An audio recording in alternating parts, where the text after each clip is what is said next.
Assalamualaikum warahmatullahi wabarakatuh. Bapak Ibu semuanya, selamat sore dan salam sejahtera bagi kita semua. Izin memulai Bapak Ibu yang kami hormati, Bapak Ibu pengurus Indosiar Jawa Tengah. Kemudian yang kami hormati pula peserta ngabuburit yang hadir secara daring dari berbagai daerah. Serta yang kami banggakan, narasumber kita pada sore hari ini, Bapak Dr. Insinyur Bambang Kismono Triwijoyo, MKom. Perkenalkan, saya Rima Dias Ramadhani dari Universitas Muhammadiyah Semarang, yang pada kesempatan sore hari ini akan bertugas sebagai moderator. Oke, mohon maaf, ada kendala teknis. Jadi, judul webinar pada sore hari ini adalah AI untuk diagnosis otomatis berbasis citra medis, di mana topik ini menjadi sangat penting karena teknologi AI kini mampu membantu proses analisis citra medis seperti X-ray, CT scan, MRI, hingga citra retina. Sehingga harapannya proses diagnosis ini dapat dilakukan dengan lebih cepat, akurat, dan juga efisien. Dan semoga kegiatan hari ini dapat memberikan wawasan baru, khususnya bagi para peserta daring pada sore hari ini. Baik Bapak Ibu sekalian, untuk mengawali kegiatan pada sore hari ini, marilah kita dengarkan sambutan sekaligus pembukaan acara yang akan disampaikan oleh Ibu Dr. Chandra Agustina MKom selaku Sekretaris Indosiar Jawa Tengah dari Universitas BSI Surakarta. Kepada Ibu Dr. Chandra Agustina MKom dipersilahkan. Baik, terima kasih Bu Rima. Assalamualaikum warahmatullahi wabarakatuh. Selamat sore dan salam sejahtera bagi kita semua. Pertama, izinkan saya menyapa dulu Ibu Dr. Tenia Wahyuningrum STMkom selaku Ketua Indosiar Jawa Tengah. Kemudian yang kami hormati Bapak Dr. Insinyur Bambang Kismono Triwijoyo MKom selaku narasumber kegiatan hari ini. Tak lupa kepada Ibu Rima dia sebagai moderator. Kemudian yang saya hormati juga Bapak Ibu dosen dan mahasiswa peserta yang berbahagia. Pertama, mari kita panjatkan puji syukur kehadirat Tuhan Yang Maha Esa, karena atas rahmat dan karunia-Nya kita dapat berkumpul secara daring pada kegiatan Ngabuburit 2026 kali ini, yang mengusung tema AI untuk diagnosis otomatis berbasis citra medis dalam keadaan sehat dan penuh semangat untuk belajar bersama. Untuk Bapak Ibu serta mahasiswa, perkembangan artificial intelligence saat ini telah membawa perubahan besar di berbagai bidang. Ini termasuk di dunia kesehatan. Teknologi AI ini memungkinkan analisis citra medis dilakukan dengan lebih cepat, lebih akurat, dan lebih efisien, sehingga dapat membantu tenaga medis dalam proses diagnosis dan pengambilan keputusan klinis. Oleh karena itu, kegiatan seperti ini menjadi sangat penting sebagai ruang berbagi ilmu, wawasan, dan pengalaman dari pakar di bidangnya. Kami mengucapkan terima kasih yang sebesar-besarnya kepada narasumber kita hari ini, Bapak Dr. Insinyur Bambang Kismono Triwijoyo, yang telah berkenan meluangkan waktu untuk berbagi pengetahuan, pengalaman mengenai pemanfaatan AI dalam analisis citra medis. Semoga apa yang kita sampaikan nanti dapat menambah wawasan dan memberikan inspirasi bagi kita semua. Kami juga mengucapkan terima kasih kepada Indosiar Jawa Tengah yang telah menyelenggarakan kegiatan ini sehingga menjadi wadah kolaborasi akademisi, peneliti, dan mahasiswa untuk terus berkembang mengikuti kemajuan teknologi. Kemudian kepada seluruh peserta, kami berharap bahwa kegiatan hari ini dapat dimanfaatkan dengan sebaik-baiknya. Silakan mengikuti sesi dengan aktif, menyimak materi dengan baik, dan tidak ragu untuk berdiskusi atau bertanya agar kita semua nanti memperoleh manfaat yang maksimal dari kegiatan hari ini.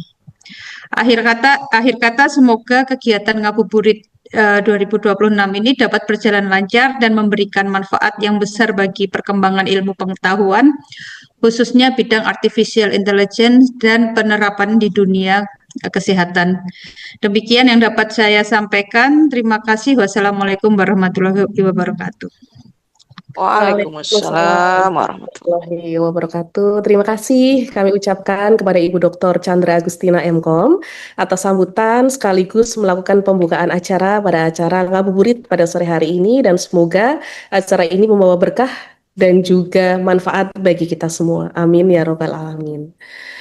Oke, Bapak Ibu, memasuki acara selanjutnya, yaitu kita masuk ke acara inti, yaitu kita akan mendengarkan pemaparan materi dari narasumber kita pada sore hari ini yang sudah hadir bersama kita, yaitu Bapak Dr. Insinyur Bambang Kismoyo Triwijoyo, MKOM. Beliau merupakan seorang dosen dari Universitas Bumi Gora Mataram dengan bidang keahliannya di Computer Vision, pengolahan citra medis, dan juga machine learning.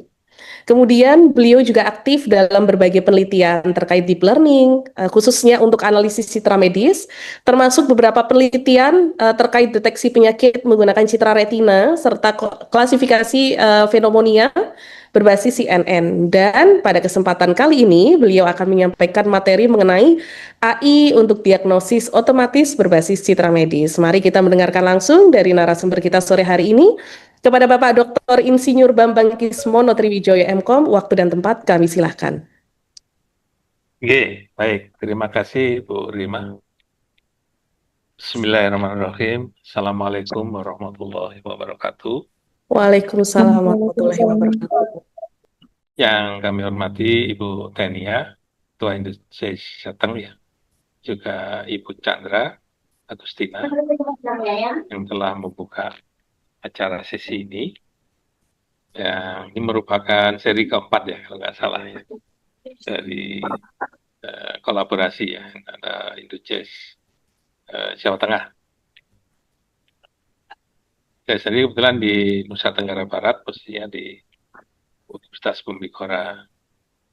Jadi pertama-tama saya sampaikan terima kasih atas kesempatan undangan untuk sebagai narasumber di acara ini pada Indonesia Jawa Tengah. Mudah-mudahan sharing kita hari ini bisa membawa manfaat ya bagi kita semua, khususnya peserta webinar dari Bapak Ibu dosen maupun mahasiswa. Ya.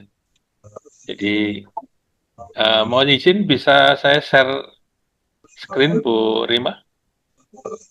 Sangat Bapak, bisa Bapak. Baik. Oke. Sudah bisa share screen? Belum ya? Ini iya masih request gitu ya. Oh, oke. Sudah Bapak, kami koordinasikan terlebih dahulu. Siap.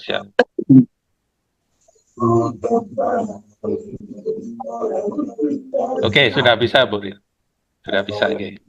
Oke, baik, terima kasih.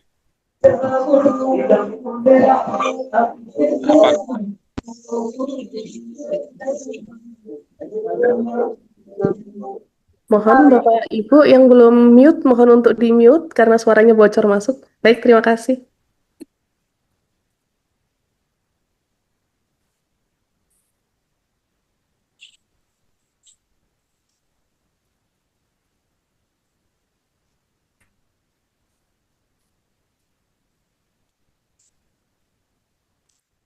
Oke, apakah gambar sudah terlihat Bapak Ibu? Sudah Bapak, sudah. Oke, baik. Siap, oke. Baik, terima kasih. Jadi sesuai dengan yang disampaikan moderator Bu Rima tadi, tema diskusi kita sore ini adalah tentang AI, kecerdasan buatan ya untuk diagnosis otomatis berbasis citra medis.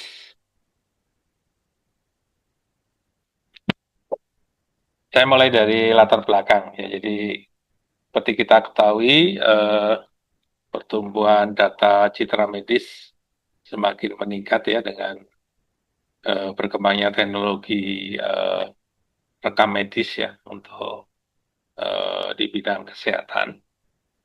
Ya, jadi banyak sekali citra yang dihasilkan dari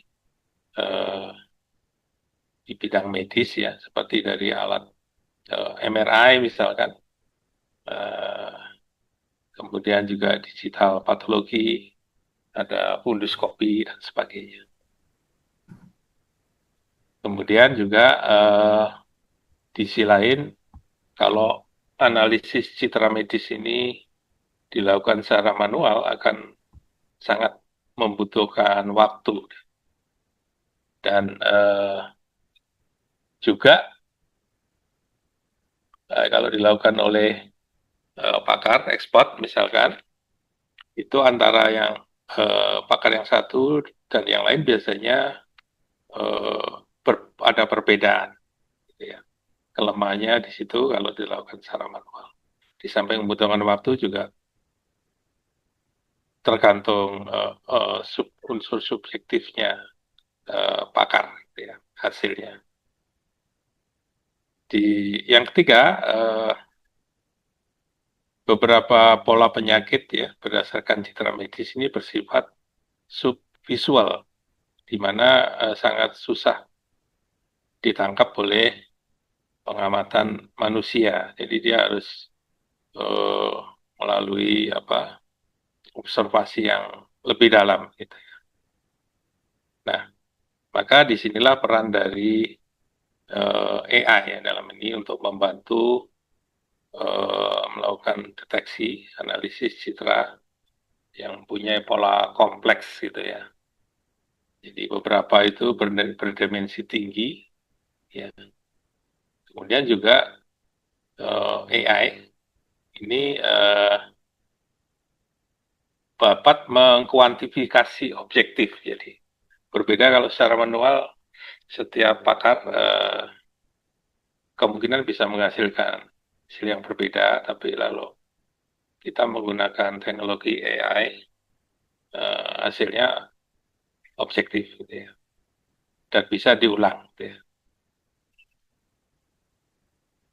Sehingga ini mendukung dalam otomatisasi screening penyakit dalam skala besar ya. Kalau dilakukan secara manual kan oleh manusia tentu saja ada batasan, mengalami kelelahan atau waktu ya. Tapi kalau kita berdasarkan AI, hal ini bukan kendala ya, bahkan bisa dilakukan dengan berulang kali dan dalam skala besar. Sehingga sebetulnya teknologi AI ini di medis itu tidak terbatas hanya pada klasifikasi gambar saja, tetapi lebih ke membangun computational biomarkers ya. Jadi alat bantu bagi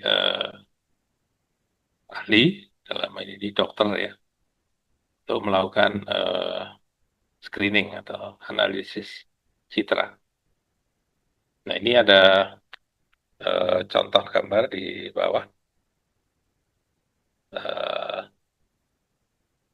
bahwa ada satu citra MRI. Biasanya prosesnya setelah dilakukan pre-processing, dan tahap berikutnya adalah segmentasi. Jadi fokus pada area di mana yang ingin kita analisis ya,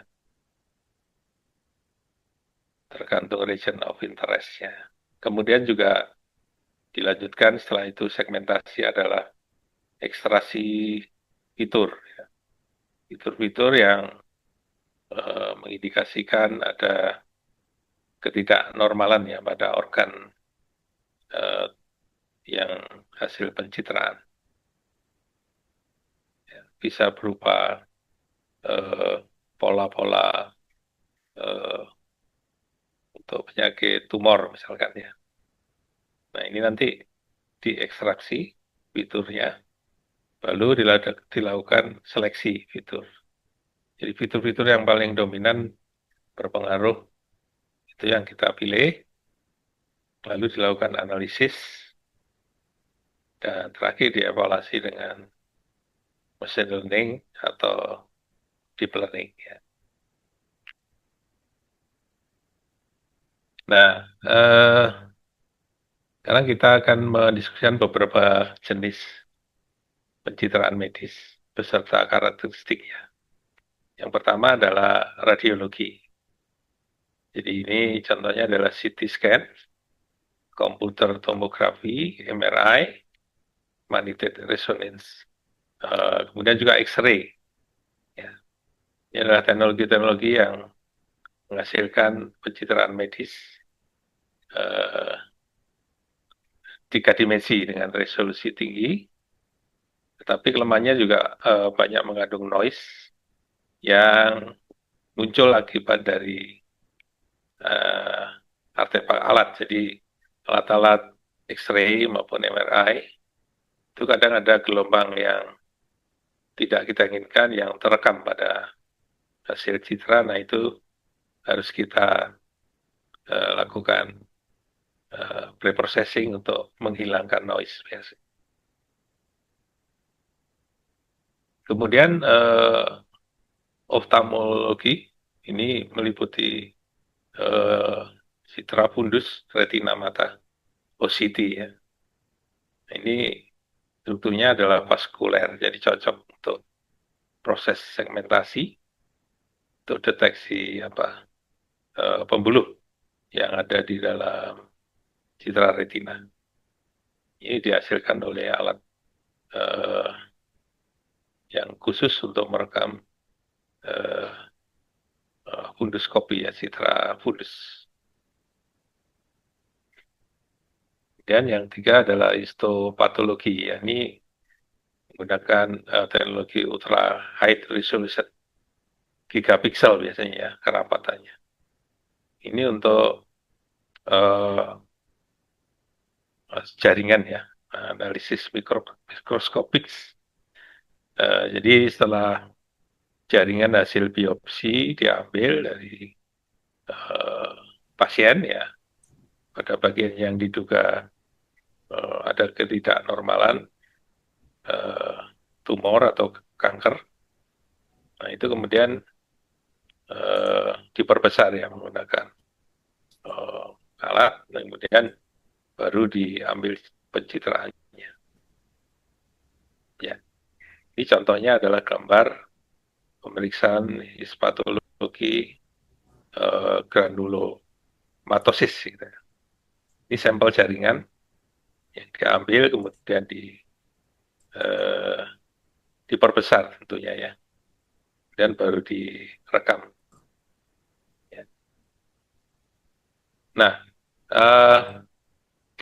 tantangan pada pencitraan medis ini pertama biasanya dari sisi datasetnya, datasetnya terbatas ya, khususnya untuk data-data yang tergantung dari pasien ya, karena ada unsur privasi pasien yang harus kita jaga. Biasanya dilakukan anomali ya, jadi nama pasiennya dihilangkan. Kita hanya memproses citra medisnya. Yang kedua adalah ketidakseimbangan kelas ya, atau class imbalance. Nah ini sebenarnya bisa kita atasi dengan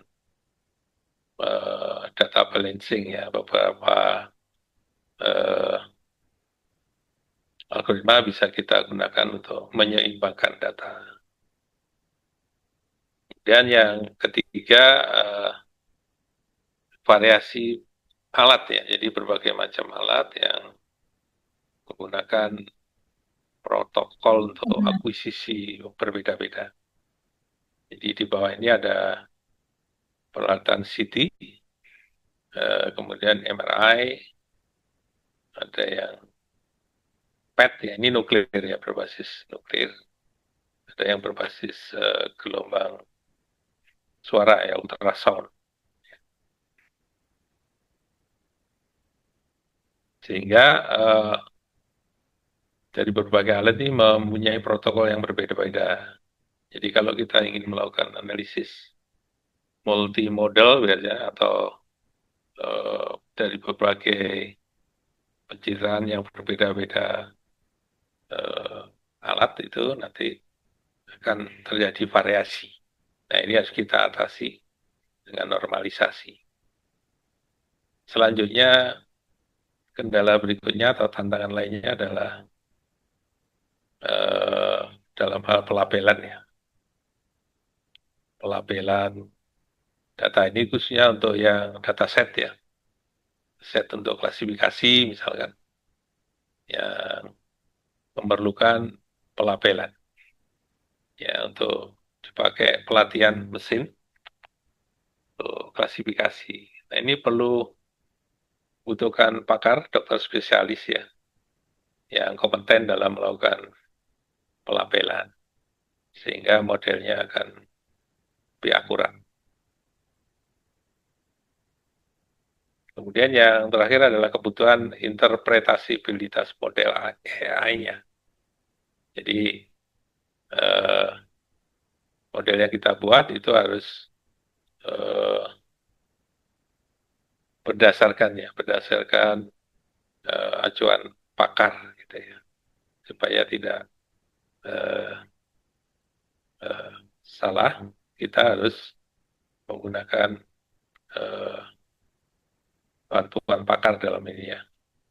Kalau di bidang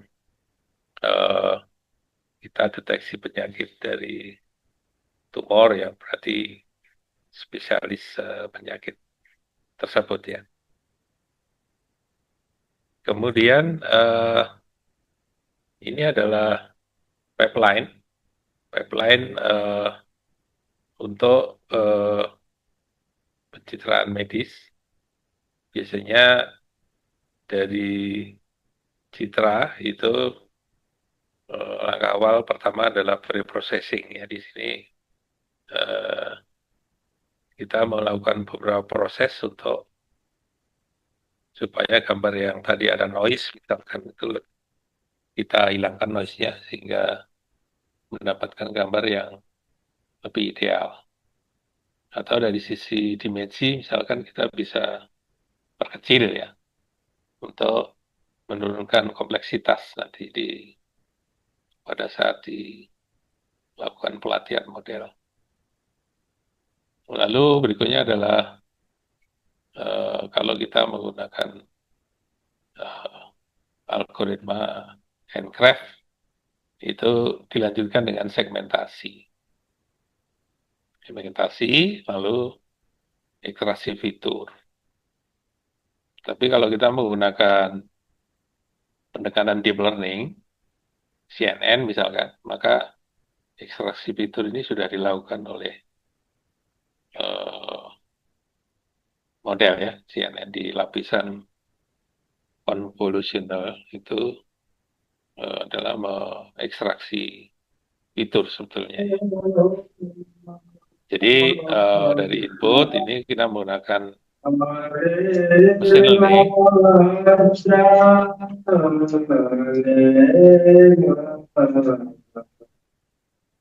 Oke, jadi dari citra medis tersebut kita menggunakan mesin learning untuk ekstraksi fitur atau bisa juga menggunakan deep learning ya, langsung ekstraksi fitur sekaligus klasifikasi yang menghasilkan hasil analisis apakah penyakitnya itu tingkat ringan atau menengah atau berat gitu ya.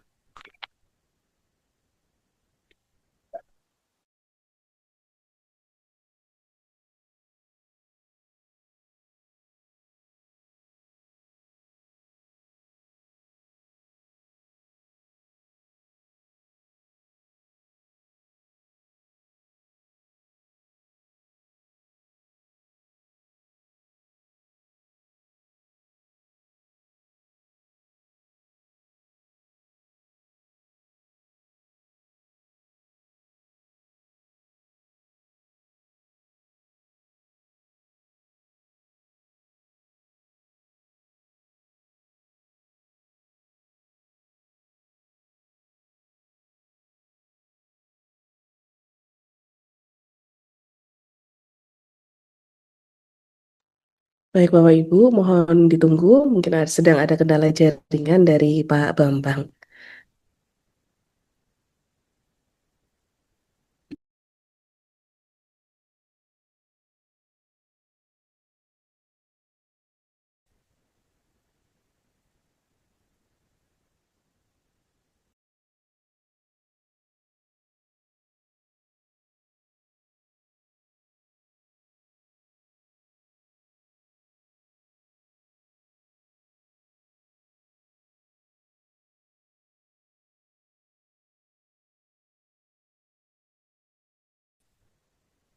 terputus Bu ya. Buatan apa-apa Bapak, nggak Iya. apa-apa. Tadi sampai mana Bu? Tadi sampai mana saya share lagi. Sampai slide ya, coba Bapak share lagi. Oke. Iya. Ini bentar Oke. sampai ini sudah Bu ya atau belum? Mana Pak? Sudah ya, ini ya, bawah slide nomor, nah ini sudah ya. Oke. Oke, tantangannya. Oke, yang bawah Pak Oke. itu tahapan umum. Tahapan umum ya. Oh, Oke, sampai sini. iya, Sampai di slide 9 ya. Ini Bu nggih? oke. Oh iya, baik.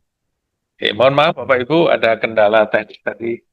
Saya terpental mungkin karena koneksi ya. Oke, baik kita lanjutkan Bapak Ibu. Jadi secara umum tahapannya untuk analisis citra medis menggunakan AI adalah pertama kita akuisisi data melalui berbagai alat, CT scan, MRI, fundoskopi, serta histopatologi, baru kemudian dilakukan preprocessing dan normalisasi. Ya, karena pada saat akuisisi kadang ada noise yang muncul yang harus kita hilangkan dengan berbagai algoritma untuk perbaikan gambar. Lalu tahap berikutnya segmentasi. Segmentasi ya, jadi kita fokus pada area yang kita analisis. Jadi region of interest-nya kita tentukan. Baru kemudian dilakukan, kalau kita menggunakan pendekatan deep learning, dilakukan pelatihan ya, training, dataset. Ya tentunya tadi sebelum ini ada proses pelabelan ya, jadi penentuan label, kelas yang dilakukan oleh pakar ya. Baru kita menggunakan deep learning. Nanti kalau ada waktu saya akan beberapa demo contoh ya, contoh source code untuk uh, proses analisis citra medis dan klasifikasi. Kemudian evaluasinya. Nah, di evaluasi ini nanti adanya penggunaan AI ini untuk membantu dokter ya dalam sebagai second opinion sebelum memutuskan ya hasil screening atau diagnosis. Ini hampir sama dengan tadi gambarnya, jadi di area computer vision itu dari gambar, kemudian akuisisi dulu ya, akuisisi sehingga menghasilkan gambar citra medis, dilakukan preprocessing, kemudian segmentasi, ekstraksi fitur, lalu klasifikasi atau rekognisi untuk menghasilkan hasil apakah yang dianalisis gambar jaringan tisu itu mengandung untuk sehat atau diagnosis ada gejala tumor. Nah itu tentu memerlukan komputer ya sebagai alat untuk mulai dari preprocessing, kemudian segmentasi, ekstraksi fitur. Software tentu saja untuk melakukan proses tadi dan knowledge base ya. Jadi ini prinsip dari AI-nya. Kemudian kalau kita pendekatannya deep learning, biasanya menggunakan CNN atau turunannya ya Pak. Seperti ResNet, DenseNet, ya ini untuk yang transfer learning atau pre-train, sehingga kita tidak perlu, khususnya untuk data yang sedikit ya, data set kecil itu kita bisa menggunakan pre-train atau transfer learning. Kemudian ada UNet juga untuk segmentasi Dan yang terbaru terakhir bisa juga menggunakan vision transformer. Vision transformer pendekatan yang baru. Nah, gambar ini adalah contoh lapisan-lapisan convolutional pada CNN deep learning. Ya, ada convolutional layer, ada polling layer, lalu ada ini untuk proses klasifikasi di ujungnya. Oke. Nah, berikutnya adalah tentang explainable AI. Ini sangat penting. Mengapa? Karena dokter dalam hal ini ya, dia harus memahami ya dari sisi alasan untuk prediksi model. Jadi karena model yang kita bangun nanti untuk membantu dokter ya dalam memutuskan hasil diagnosis, maka dokter sendiri harus paham alur ya dari model tersebut, alasannya di dalam membantu proses diagnosis. Lalu tentu saja harus terdapat transparansi pada validasi klinis ya. Validasi klinis ini dari model yang kita haluskan, yang kita hasilkan, model yang kita bangun harus divalidasi ya secara klinis oleh expert ya. Dan ini menyangkut manusia, jadi harus dilakukan validasi. Sehingga di sini AI berperan sebagai pre-screening tool ya, jadi alat bantu saja yang digunakan oleh dokter dalam melakukan diagnosis. Jadi pre-screening untuk diagnosis kasus-kasus abnormal ya pada manusia pasien ya, khususnya yang berbasis pencitraan medis. Kemudian sistem otomatis berbasis pencitraan medis ini berdasarkan prioritas ya tentu. Jadi tetap yang utama adalah putusan dari dokter ahli. Sehingga model yang kita bangun harus bisa meningkatkan kepercayaan ya dalam ini para medis atau dokter ya terhadap sistem AI ya dalam hal ini. Kemudian dari sisi dataset, ini banyak sekali sumber-sumber dataset untuk riset atau penelitian di bidang analisis citra medis. Ya, untuk CT paru itu bisa kita menggunakan LIDC, IDRI. Ini juga berisi gambar yang bisa kita gunakan untuk training ya maupun testing. Kemudian dari citra retina ada IPEX atau drive ya. Ini untuk deteksi penyakit diabetik retinopati. Jadi datasetnya sudah siap kita gunakan, sudah dilabeli, sudah dilabeli oleh pakar. Kemudian di histopatologi juga ada patch kameleon, ini untuk deteksi kanker dari hasil biopsi. Kemudian MNIST ya, ini khusus dataset yang ringan tapi cocok untuk kita eksperimen model yang kita rancang ya, Bapak Ibu.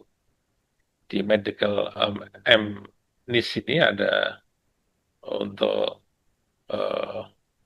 paru, untuk OCT ya, untuk retina juga ada, untuk darah ya, untuk jaringan breast juga ada, organ-organ yang lain ya,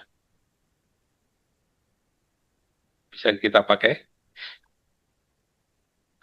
Oke, kemudian AI sebagai tadi ya sudah kita diskusikan bahwa model AI ini sebagai support ya untuk pengambilan keputusan dokter ya, dalam hal ini bukan pengganti ya, pengganti dokter, tapi sebagai support saja.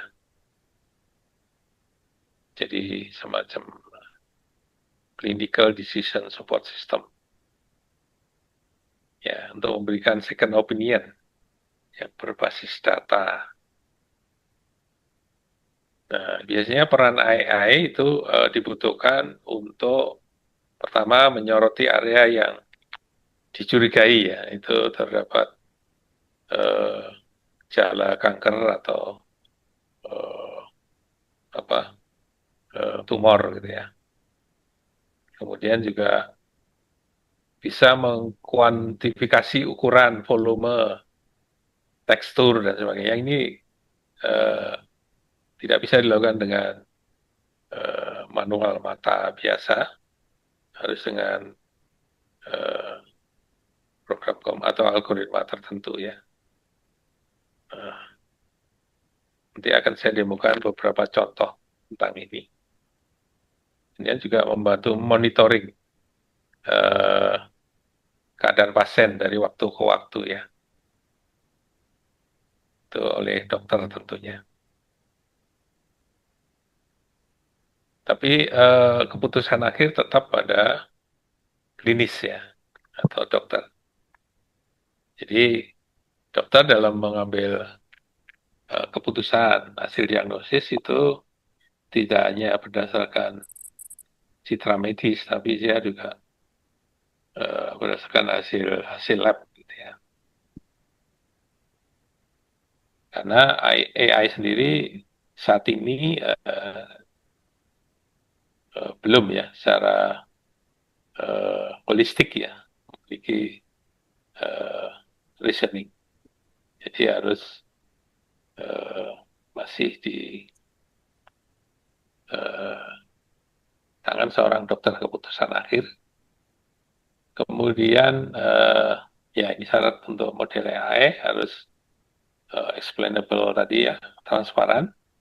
Jadi dokter juga harus tahu. Kemudian terverifikasi secara klinis oleh pakar sebelum diimplementasikan, dapat diaudit. Ya. Jadi paradigmanya adalah human AI collaboration, bukan automation. Ya. Kesimpulan akhir, AI dapat mempercepat dan meningkatkan analisis medis, itu yang pertama. Kemudian yang kedua, uji keberhasilan dari analisis citra medis adalah data, ya, data, kemudian validasi oleh pakar, kemudian juga interpretabilitasnya. Kemudian yang ketiga, kolaborasi AI, engineer dalam hal ini pengembang model dengan klinisi atau dokter ya, itu sangat penting. Yang terakhir adalah explainable AI menjadi standar di masa depan ya, dalam hal ini. Kemudian saya akan, apakah saya masih ada waktu Bu Rima? Saya mau demo beberapa contoh ya. Boleh, Bapak, boleh. Oke, Iya. baik. Ya.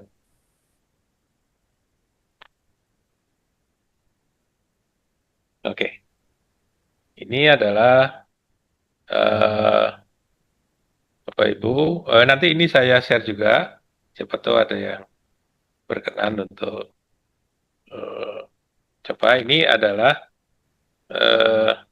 beberapa source code untuk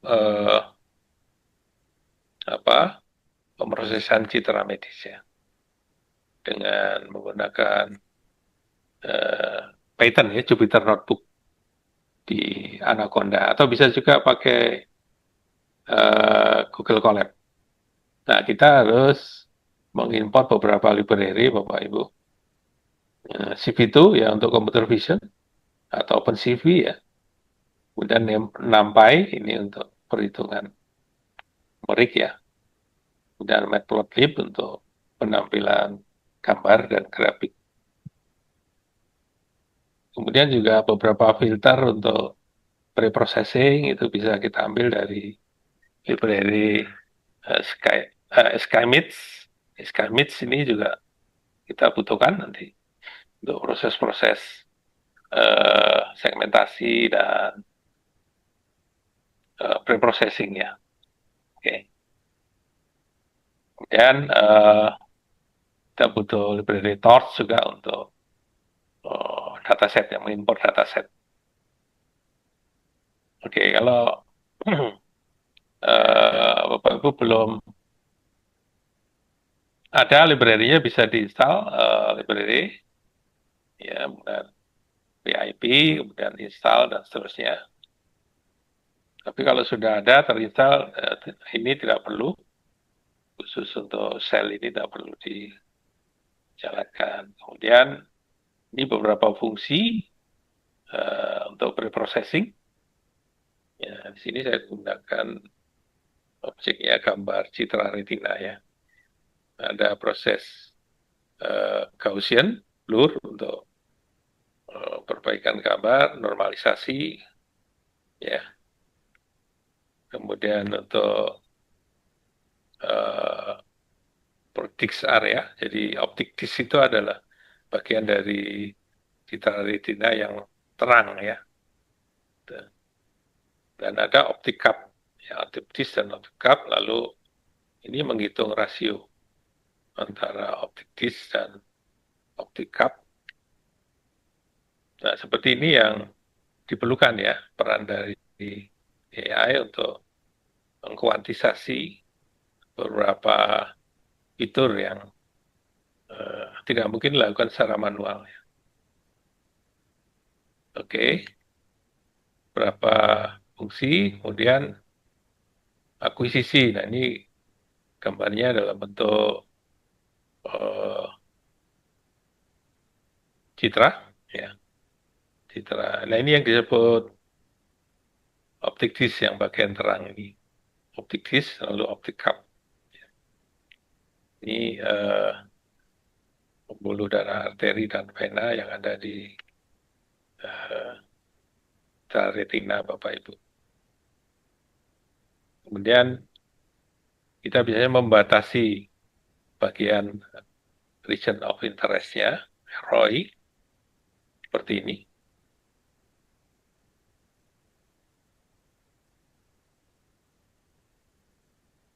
Bentar.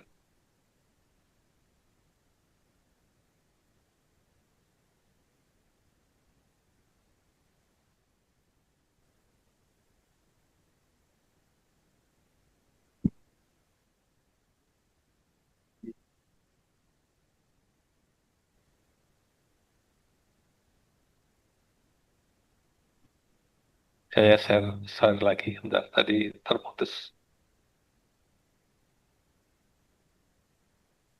Oke, mohon maaf. Jadi ini contoh yang ROI-nya, lalu ini pre-processing, beberapa tahapan,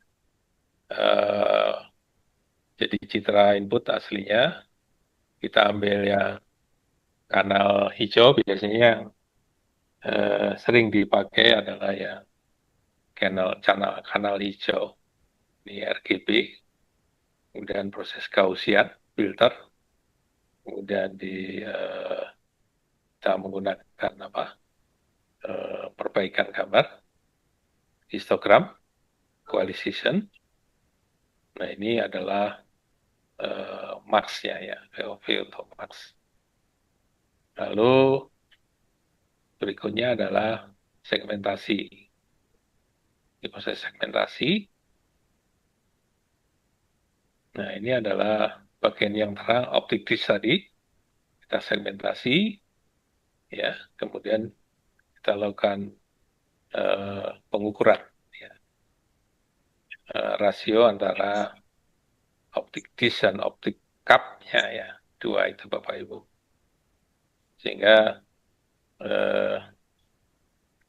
hasilnya adalah perhitungan ini.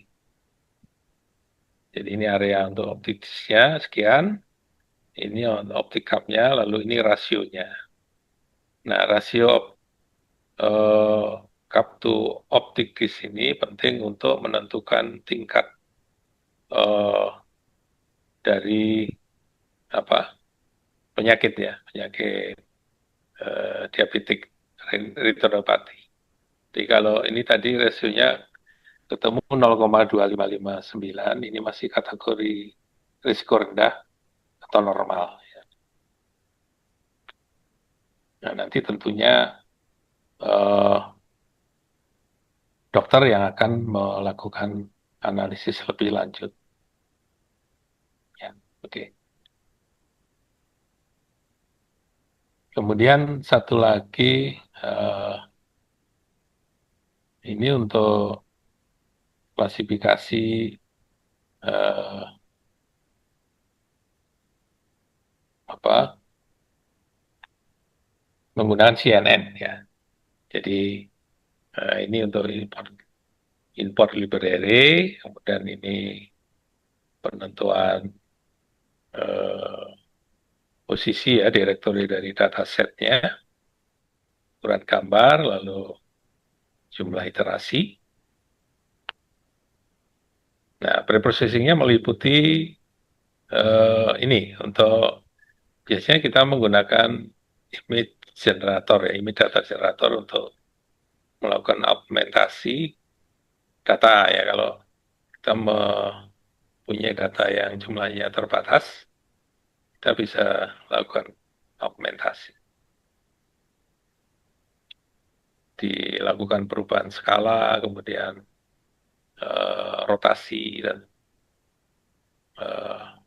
pembesaran atau pengecilan. Ya, kombinasi dari ini dia akan menghasilkan gambar-gambar baru yang tujuannya untuk melatih model itu ya. Semakin banyak data latihnya, semakin bagus dalam melakukan klasifikasi. Ya, ini untuk generator data trainnya. Ya, kita menggunakan categorical multiclass. Jadi ada 75 gambar ya ini untuk pelatihannya. Terdiri dari 2 kelas. Kemudian untuk validasinya ada 18 gambar. Kemudian ini adalah ya arsitektur CNN sederhana. Jadi ada lapisan convolutional, lalu ada aktivasinya relu, ya, 3 lapis. Kemudian di ujungnya itu pakai dense ya untuk softmax untuk penentuan kelasnya. Lalu biasanya digunakan optimizer juga ya. Adam contohnya ya, yang umum dipakai. Kemudian ini proses trainnya. Nah ini sebenarnya kita setting kebetulan 10 epoch ya, 10 iterasi. Nah ini sampai iterasi keempat sudah akurasinya 100% ya. Mungkin karena datanya ini ya tidak banyak. Kemudian ini hasil klasifikasi untuk retina dataset itu rekornya 94%, A1 skornya juga sama, presisi 94, akurasi 89 ya, untuk 18 data tes tadi. Nah, itu sekedar ilustrasi saja Bapak Ibu untuk pemrosesan citra medis ya menggunakan AI. Mungkin kita bisa lanjutkan dengan diskusi. Kami kembalikan ke Bu Rima. Terima kasih banyak. Baik, terima kasih Pak Bambang, luar biasa materinya terkait AI untuk citra medis ya Bapak ya. Memang saat ini artificial intelligence itu banyak sekali dimanfaatkan dalam analisis citra medis gitu ya. Seperti untuk melakukan proses diagnosis penyakit. Nah, hal tersebut juga sejalan dengan meningkatnya jumlah citra medis yang tadi masih dilakukan secara manual. Sekarang karena waktunya, karena data itu tumbuh cepat dan membutuhkan waktu yang lama. Jadi kita bisa dibantu oleh teknologi AI yang digunakan untuk mendeteksi pola penyakit yang kompleks seperti tadi. Kemudian harapannya itu nanti bisa menjadi screening dan juga diagnosis secara lebih objektif. Sebentar, masih ada yang bocor, saya mute dulu. Mohon maaf Bapak Ibu. Kemudian, seperti yang telah disampaikan oleh Pak Bambang dalam implementasinya, sistem AI biasanya melalui beberapa tahapan. Tadi ada preprocessing, kemudian segmentasi area penting, ekstraksi fitur, hingga klasifikasi, baik itu menggunakan beberapa model deep learning seperti CNN maupun UNet seperti itu. Namun, AI itu tidak menggantikan peran dokter sebetulnya ya, tetapi menjadi clinical decision support system yang membantu memberikan rekomendasi dan juga analisis tambahan dalam proses pengambilan keputusan medis. Nah, karena itu kolaborasi antara engineer, AI dan juga tenaga medis itu sangat penting seperti yang tadi disampaikan oleh Pak Bambang sehingga dapat digunakan secara aman, transparan dan memberikan manfaat nyata bagi dunia kesehatan. Nah, seperti yang disampaikan oleh Pak Bambang, kali ini kami akan membuka kesempatan untuk 3 penanya, karena kita sudah masuk ke sesi diskusi dan juga tanya jawab. Silakan Bapak Ibu yang ingin bertanya, boleh raise hand ataupun menuliskan pertanyaannya di kolom chat. Silakan Bapak Ibu. Boleh raise hand maupun di kolom chat, nggih, Bapak Ibu, nggih, jika ada yang ingin ditanyakan. Nah, sembari menunggu pertanyaan, mungkin tadi kita bisa berdiskusi singkat, Bapak, bahwa tadi Bapak telah menjelaskan terkait apa ya, mendeteksi pola penyakit yang sulit misalnya dilihat oleh manusia. Nah, kalau menurut Bapak, apakah pada kondisi apa sih AI itu benar-benar memberikan keunggulan dibandingkan oleh analisis manual dokter mungkin dalam interpretasi citra medis? Iya, Mungkin ya, Bapak. Monggo silahkan Bapak. oke. Terima kasih Bu Rima. Ini pertanyaan yang bagus ya, menarik. Jadi memang poinnya adalah bahwa AI itu membantu dalam hal, contohnya tadi ya, mengkuantifikasi hasil perhitungan yang itu akan susah dilakukan oleh manusia ya, dalam hal ini secara manual, khususnya untuk detail ya, detail gambar yang seperti tadi mengukur rasio antara cup dan optik disk di dalam citra retina. Nah, itu akan susah dilakukan kalau kita secara manual. Jadi harus dilakukan proses pixel per pixel ya, untuk menentukan rasio tadi. Dari situ peran dari AI dan membantu untuk melakukan ekstraksi fitur yang khususnya untuk detail gambar Bu ya, yang susah dilakukan oleh secara manual. Nah, itu intinya di situ. Ya. Oke. Baik, jadi intinya itu tidak menggantikan, tetapi bisa untuk membersamai peran dokter, karena ketika menganalisis secara manual itu membutuhkan effort dan juga mungkin membutuhkan waktu yang lebih banyak lagi dan kemudian itu merupakan AI seperti itu ya Pak. Iya, betul Bu. Jadi kalau dilakukan secara manual terbatas waktu ya, Iya. waktunya, kemudian juga tidak bisa dilakukan dalam skala yang besar. Tapi kalau model AI itu kan bisa dalam skala besar dan waktunya lebih cepat ya dibandingkan oleh eh, manual ya, secara manual. Oke. Oke. Oke, Bapak, terima kasih. Ini ada yang tanya pakai pesan pribadi juga, kemudian ada yang Oke. di kolom chat. Nah, di sini ada lagi, Pak, bagaimana cara menjaga keamanan Oke. dan juga privasi data pasien ketika menggunakan sistem AI dalam analisis citra medis. Ini dari Meisa, Mbak Meisa ya, Meisa Ya, Putri Amanda. Silakan Bapak baik. dijawab. Baik, terima kasih. Pertanyaan yang bagus ini ya. Terima kasih. Jadi betul, jadi biasanya untuk data-data medis memang seperti tadi di presentasi juga sempat kita diskusikan, itu sangat tergantung dari eh, privasi ya data pasien ini. Biasanya dihilangkan ya data nama pasien, identitasnya ya. Jadi kita hanya menggunakan pencitraan itu tanpa menyebutkan nama pasien dari eh, apa hasil pencitraan tersebut. Ya, ini salah satu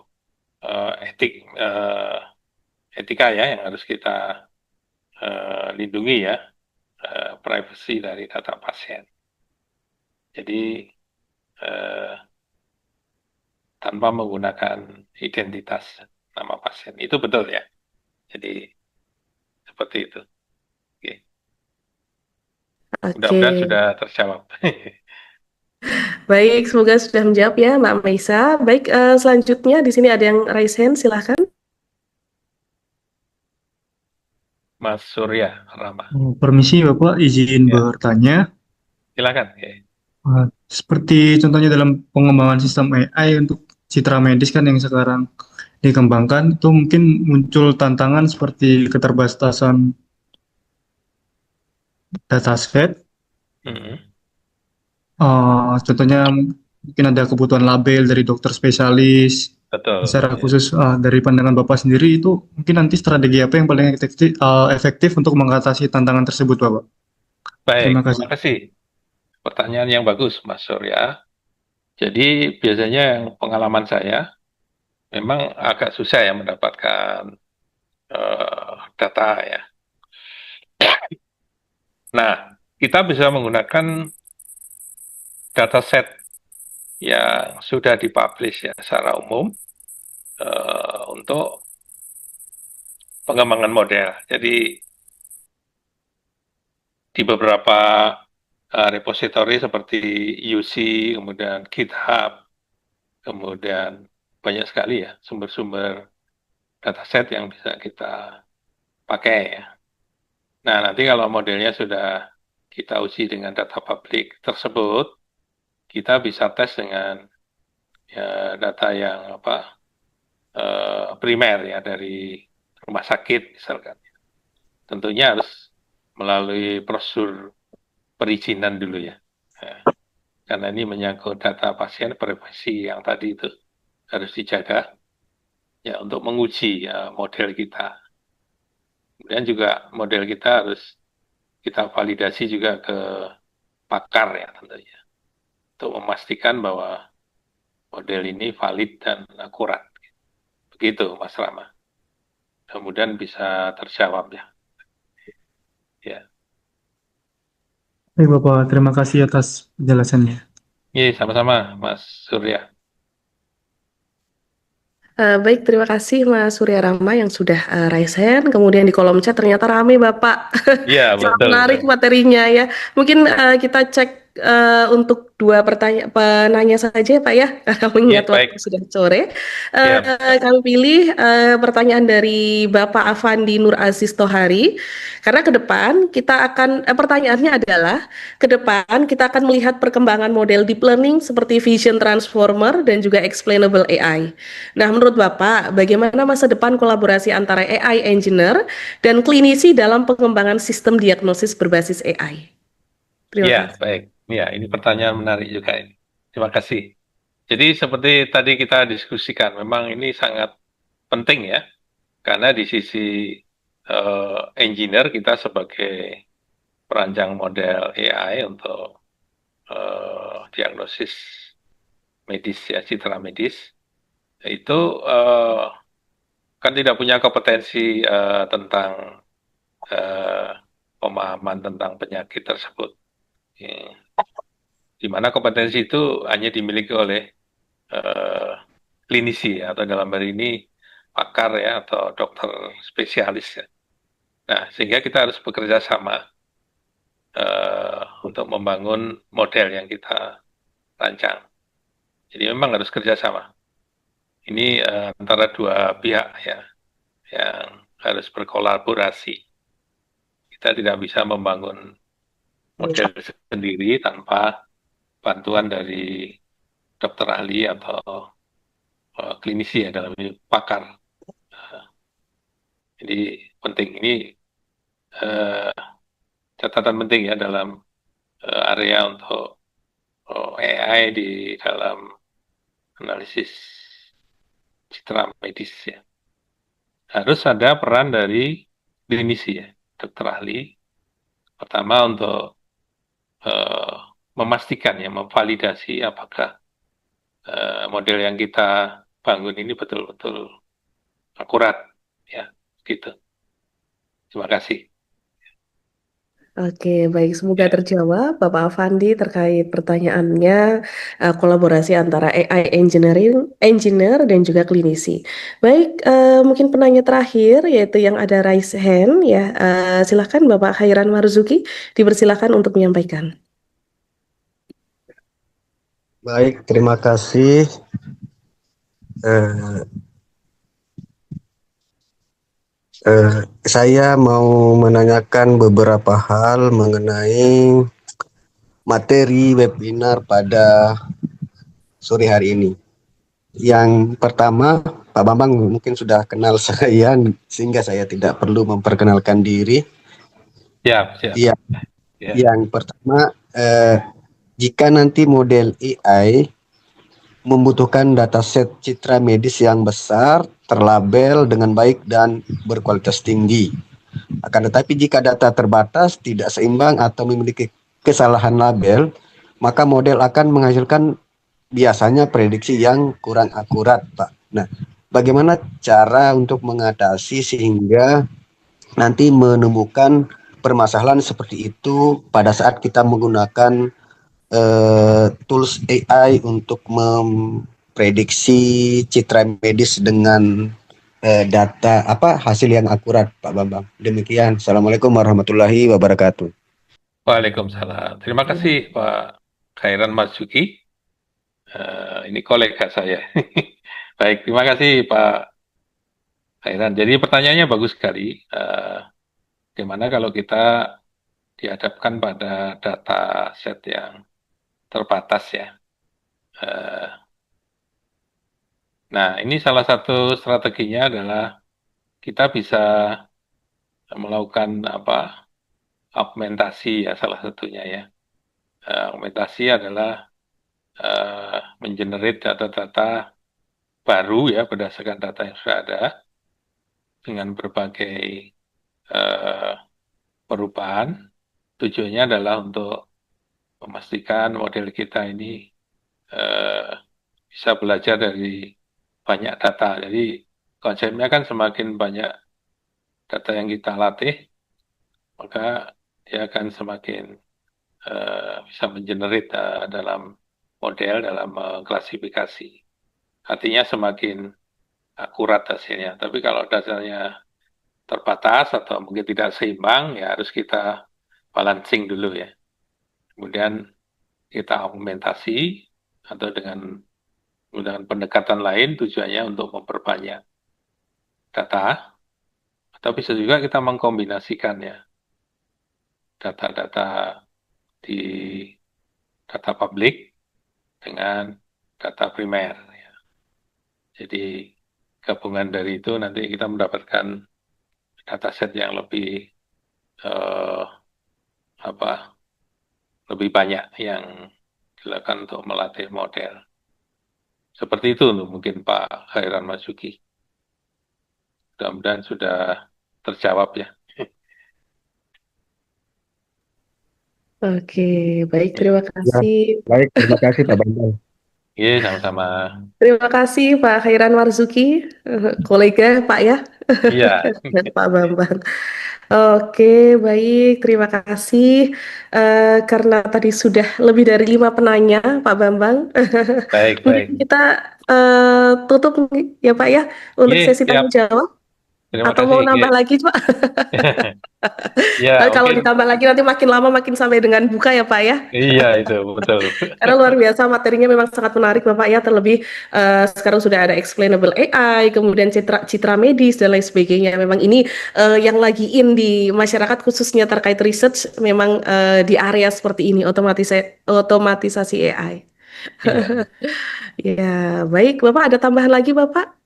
Kata Saya kira cukup. Nanti kalau mungkin ada yang menginginkan kolaborasi riset ini bagus sekali ya. Kita yang interestnya sama bisa kita lanjutkan dengan riset bersama atau penelitian antar perguruan tinggi itu bagus sekali. Iya, itu aja sih Bu. Saya terbuka dalam hal ini. Iya.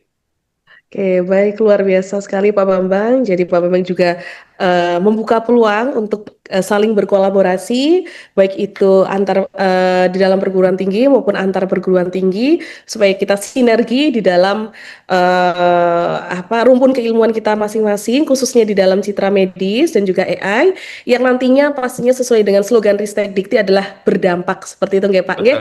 Betul sekali Bu. Oke, Iya. baik. Baik, terima kasih Pak Bambang atas pemaparannya pada sore hari ini.